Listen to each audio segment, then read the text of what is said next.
Fire alarm system installation process. तो आज हम बात करने वाले हैं फायर अलार्म सिस्टम को इंस्टॉल करने का क्या प्रोसेस होता है।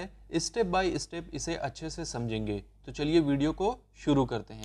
तो फायर अलार्म सिस्टम की इंस्टॉलिंग करना एक क्रूशियल टास्क है जिसमें बिल्डिंग में रहने वालों का सेफ्टी एंड प्रोटेक्शन इंश्योर करना होता है, जिसके लिए इसकी केयरफुल प्लानिंग, प्रॉपर डिजाइनिंग और एग्जीक्यूशन करना चाहिए। तो चलिए इसके प्रोसेस को स्टेप बाय स्टेप समझते हैं। तो फर्स्ट स्टेप है सिस्टम प्लानिंग एंड डिजाइनिंग। तो इसके लिए हमें वर्क स्टार्ट करने से पहले बिल्डिंग का प्रॉपर असेसमेंट करना होता है और बिल्डिंग की रिक्वायरमेंट को आइडेंटिफाई करना होता है। जैसे बिल्डिंग की साइज क्या है, बिल्डिंग का पर्पस क्या है, वो रेसिडेंशियल है या कॉमर्शियल है या फिर इंडस्ट्रियल है, और साथ ही साथ उन एरियाज को भी कंसीडर किया जाता है जहां पर रिस्क ज्यादा होता है। फिर इसके बाद हमें बिल्डिंग की रिक्वायरमेंट के हिसाब से और अपने बजट को ध्यान में रखते हुए कन्वेंशनल या फिर एड्रेसेबल फायर अलार्म सिस्टम को चूज करना होता है।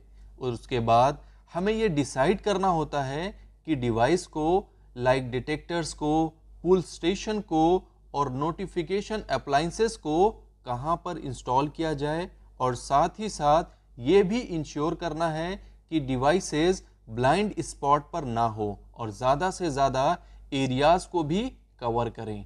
सेकेंड स्टेप है पावर ऑफ। तो ये बहुत ही इंपॉर्टेंट है कि कभी भी इलेक्ट्रिकल सिस्टम पर वर्क करना हो तो सबसे पहले ये इंश्योर करें कि पावर सप्लाई ऑफ हो।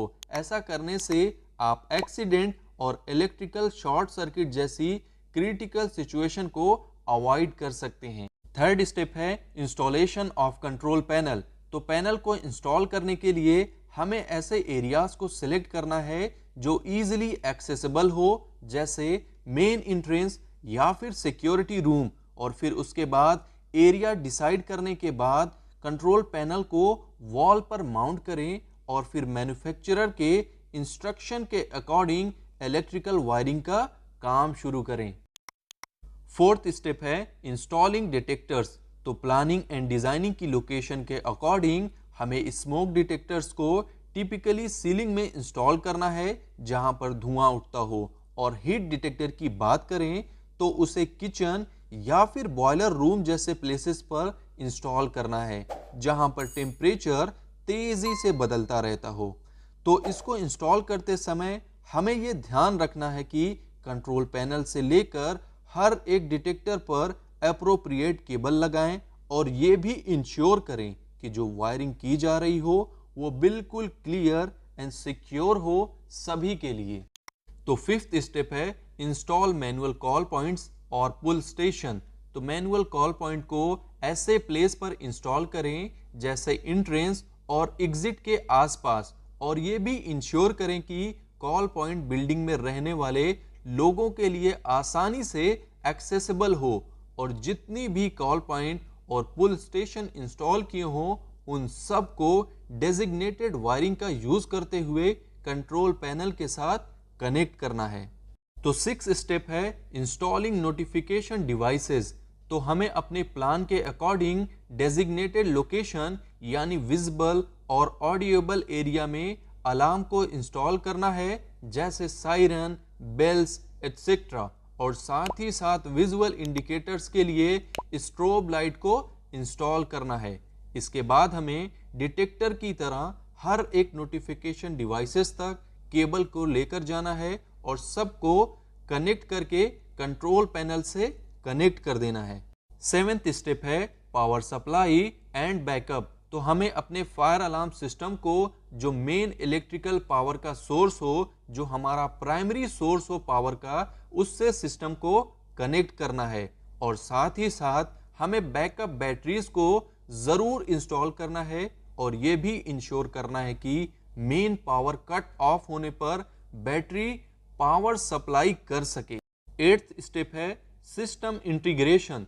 तो हमें यह भी चेक करना है कि अगर बिल्डिंग में कोई और सिस्टम इंस्टॉल है जैसे HVAC, तो ऐसे में हमें फायर अलार्म सिस्टम को HVAC सिस्टम के साथ इंटीग्रेट कर देना है, और साथ ही साथ ये भी इंश्योर करना है कि अगर सपोज करो बिल्डिंग में आग लग जाती है यानी फायर ऑकर हो जाए तो HVAC system automatic shut down हो जाए ताकि धुआं बिल्डिंग में स्प्रेड ना हो सके। तो 9th स्टेप है सिस्टम टेस्टिंग। तो जब सारी डिवाइसेस सारी चीजें इंस्टॉल हो जाएं तो फिर सिस्टम को ऑन करें और फिर हर एक डिवाइसेस को टेस्ट करें, डिटेक्टर से लेकर पुल स्टेशन तक, और ये भी इंश्योर करें कि ये डिवाइसेस कंट्रोल पैनल से कम्युनिकेट करें और सभी नोटिफिकेशन डिवाइसेस को भी एक्टिवेट करें। तो हमें पूरे फायर अलार्म सिस्टम का रेगुलरली टेस्ट करते रहना चाहिए क्योंकि टेस्टिंग भी मेंटेनेंस का ही पार्ट है और इससे समय के साथ सिस्टम की फंक्शनैलिटी भी इंश्योर की जाती है। 10th स्टेप है ट्रेनिंग एंड डॉक्यूमेंटेशन।